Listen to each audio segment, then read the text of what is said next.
Africa और विकासशील देशों के मुद्दों पर वैश्विक ध्यान बढ़ेगा। ब्यूरो रिपोर्ट, स्वदेश न्यूज।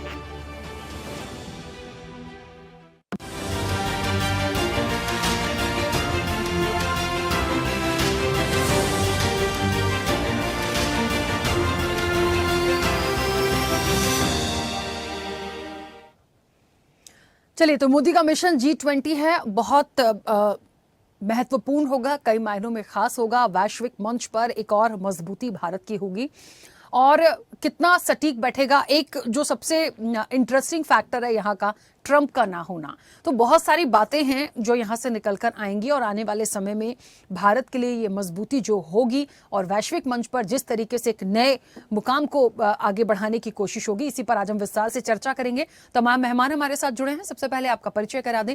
भारतीय जनता पार्टी का पक्ष रखेंगे अनिल गोयल। अनिल जी, बहुत स्वागत चर्चा में जुड़ने के लिए। कांग्रेस का पक्ष रखेंगे पवन डोंगरे। पवन जी, आपका भी बहुत स्वागत है। विदेश मामलों के जानकार हैं अजातशत्रु श्रीवास्तव। अजातशत्रु जी, आपका भी बहुत स्वागत है। वरिष्ठ पत्रकार डॉक्टर कुमार रकेश अब से कुछ देर में हमारे साथ जुड़ेंगे, उनका भी स्वागत है, फिलहाल कनेक्ट नहीं है। और वरिष्ठ पत्रकार के.एस. शाइनी हमारे साथ जुड़ी हैं। के.एस. शाइनी जी, आपका भी बहुत स्वागत है। मैं चर्चा की शुरुआत सबसे पहले पवन जी, मेरी आवाज पहुंच रही है?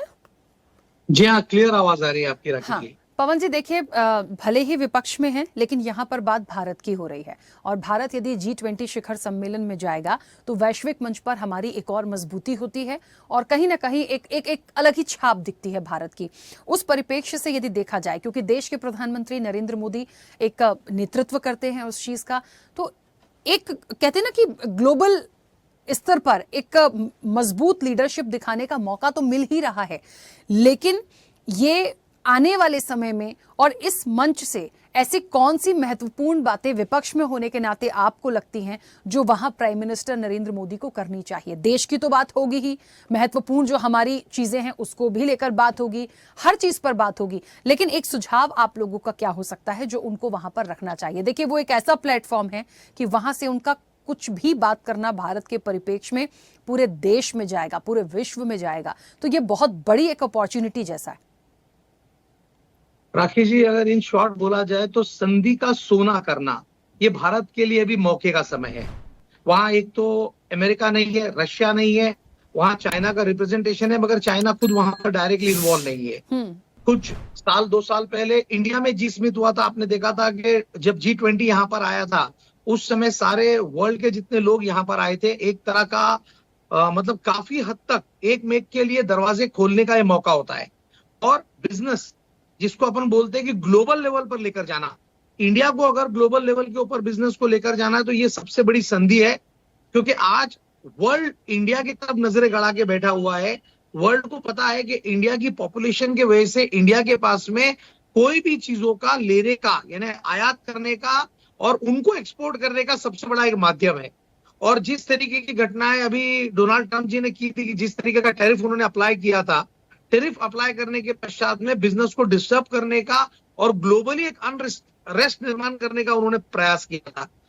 प्रधानमंत्री नरेंद्र मोदी जी के लिए एक स्वर्ण संधि है कि वो जितना ज्यादा वहां पर अपने रिलेशन हेल्दी करेंगे अलग अलग कंट्री के लोगों के साथ में, उतने ज्यादा इंडियंस के लिए जॉब अपॉर्चुनिटीज, उतने ही ज्यादा बिजनेस अपॉर्चुनिटीज, और हमारे देश के अंदर भी जिसको आयात किया जाता है इस तरीके की ग्लोबलिज्म हम अपने इस G20 के माध्यम से कर सकते हैं।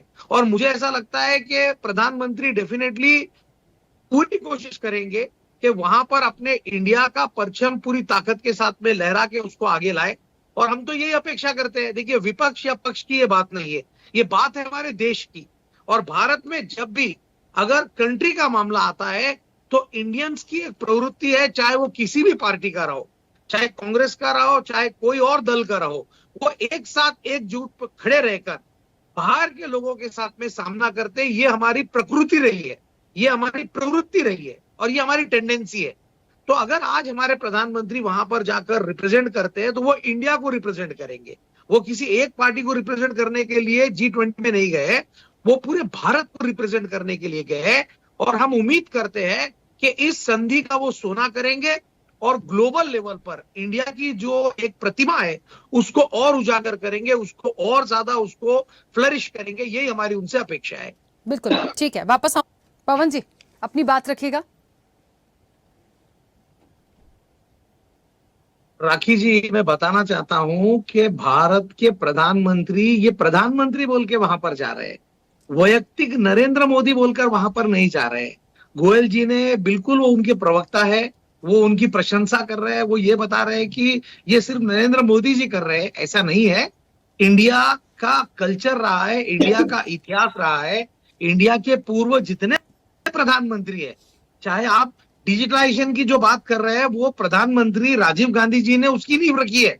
कंप्यूटर भारत में राजीव गांधी जी ने लाया, लेकिन अकेले राजीव गांधी उसको लाने के बजाय एक इंडिया की सोच होती है, तो वो सोच उसको लेकर आती है। प्रधानमंत्री जो रहता है, वो प्रधानमंत्री उसको लीड करता है। इसका अर्थ ये नहीं है कि सिर्फ अकेला प्रधानमंत्री वो कर रहा है, लेकिन वहां उस कंट्री को वेटेज दी जाता है, उसका क्रेडिट भी इंडिया का होता है।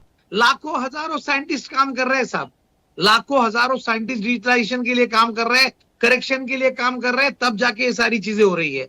किसान अपना पार्ट कंप्लीट कर रहा है, बिजनेसमैन अपना पार्ट कंप्लीट कर रहा है, तब जाके इंडिया का विकास हो रहा है। अगर अकेले नरेंद्र मोदी जी बोल दे कि इंडिया का विकास मैं अकेला कर रहा हूं, तो आपको लगता है वो शक्य है? वो बिल्कुल भी नहीं है। हमारा आपको बोलना है कि डेफिनेटली उन्होंने वर्ल्ड में अपनी प्रतिमा और मजबूत करनी चाहिए, लेकिन वो इंडिया की प्रतिमा है और वो इंडिया को रिप्रेजेंट कर रहे हैं। आज जब वो वहां पे वर्ल्ड 20 स्मिथ में गए, तो वहां वर्ल्ड 20 के अंदर इंडिया की जो कुछ बात होगी वो रखी जाएगी। और डेफिनेटली इंडिया के जो लोग हैं, वो आज वर्ल्ड वाइड लोग उनको बुलाना चाहते हैं। जैसे मेडिकल फील्ड में अगर आप देख लो, तो इंडियन डॉक्टर्स की डिमांड वर्ल्ड में सबसे ज्यादा है। सॉफ्टवेयर कंपनीज में देख लो, इंडियन सॉफ्टवेयर इंजीनियर की डिमांड सबसे ज्यादा है। आप इस तरीके से अगर बिजनेसमैन में भी देखोगे, तो इंडियंस अपना परचम लहरा रहे हैं। यानी इंडिया का व्यक्ति पूरी मेहनत भी करता है, ईमानदारी से काम करता है, और वो लोगों को जितनी अपेक्षा है उससे ज्यादा काम करता है। इसके लिए पूरी दुनिया में इंडिया का एक अलग अपना वर्चस्व है। और डेफिनेटली हम शुभेच्छा देते हैं प्रधानमंत्री नरेंद्र मोदी जी को कि ये जो 2 दिन की G20 है, उसमें वो संधि का सोना करे और भारत के लिए जो बेस्ट है वो कर सके। ये हमारी भी उनको शुभेच्छा है। ठीक है, कुमार राकेश जी कुछ कहना चाह रहे हैं, बोलिए। जो पवन डोगरे जी बोल रहे थे, बहुत बहुत अच्छा उन्होंने विचार रखे और एक पॉजिटिव सोच की तहत बात रखी। लेकिन एक बोलना है आपको, राजीव जी ने जो चीजें की, मेरा ये बोलना है, राजीव जी ने नहीं, आप नेहरू जी भी देख लीजिए, डिस्कवरी ऑफ इंडिया अच्छे से पढ़िए। सर, डिस्कवरी ऑफ इंडिया और